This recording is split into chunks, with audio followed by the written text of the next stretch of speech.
I'm going to show you how I took wood chips like this and turned them into wood chips like this, using nothing more than the application of time. I'm also going to show you the development of the soil behind me that was put in a year ago using compost and wood chips. Bear in mind, this isn't anything that's going to develop overnight, but these wood chips began as 3 to 4 inches spread out over a wide area some 3 years ago. That 3 to 4 inches is what's being used in between my raised beds. There's a lot of different things that I could have chosen to put in this space, but ultimately I settled on wood chips primarily because of the cost. It's a readily available waste stream that I can get as much as I possibly want to store on my property, and for me that just made it a really obvious choice. Also too, it's something that in my eyes is very aesthetically pleasing, and it's also very nice to walk on. Another added benefit, in my opinion, is the fact that I use these wood chips as mulch in these garden beds. And so when I'm switching out or top dressing, I can just scrape that mulch off of these beds right back into the walkway, and it blends right in. The only possible downside, in my opinion, is the fact that I'm going to have to switch this material out about every 3 years or so once it breaks down and starts to become a very fertile seed bank, and I've got weeds growing all over in here. But to me, that's a small price to pay because of the benefit that I'm going to receive once taking this material out. Because what you see behind me is all of this material right here that I'm standing on. Even though all of this material needs to be removed by hand, a shovelful at a time, it's actually providing me a pretty unique opportunity to witness up close the breakdown and fungal development of all of these chips. All of the chips that are nearest to the ground are a little bit further along in their development and breakdown, but those nearing the surface and kind of mid-range have a lot of fungal hyphae and mycelial development. The main difference between hyphae and mycelium is that hyphae are the individual filaments which make up the mycelium, whereas the mycelium is the whole mass of the hyphae. One of its main functions is to aid in the breakdown of organic material. And it also is a food source for invertebrates and being a vehicle for improving the soil and nutrient uptake for plants. Taking a closer look at this mulch, it's not by any stretch of the imagination fully decomposed, but it's well on its way to becoming a very rich and fungally dominant amendment.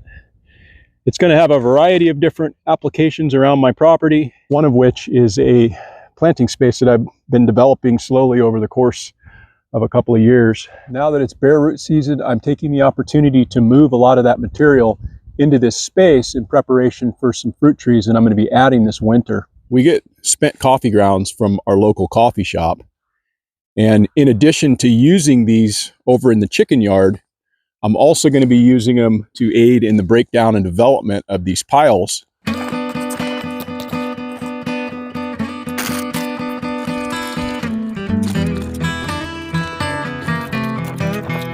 Before I do any planting into these mounds, I will also be adding a pretty healthy dose of compost. But this is a closer up view of these coffee grounds as they're incorporated into these wood chips. It's going to be some pretty happy worms. Another area that's going to benefit from receiving these wood chips is this fence line right outside the chicken yard, where I've got some comfrey and other random seeds that I'm trying to encourage to grow.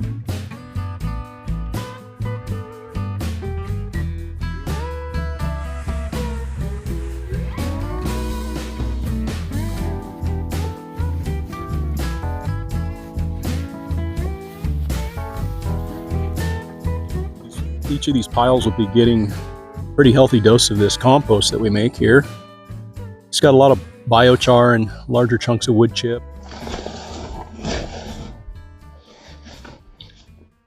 So to have an understanding of what these piles may look like in the future, you have to look no further than the piles to my right, which I planted into a year ago. When I planted these trees last January, they were 5/8 inch caliper. And at this point, they're every bit of 1.5 inches. So they seem like they're pretty happy in this location. But as I dig down a little ways, you can start to uncover a lot of that mycelium and get a little further down the soil. There's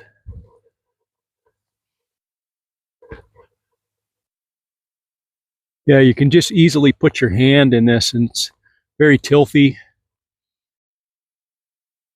very rich. There's worms in here. I don't want to get too carried away because there's some different perennial elements that I have planted around these trees. And the further that I go down, I'm going to start getting into the root structure, but you can just get a sense as to the quality of this soil with nothing more than wood chips and a little bit of compost. And bear in mind, these trees were planted into heavy clay.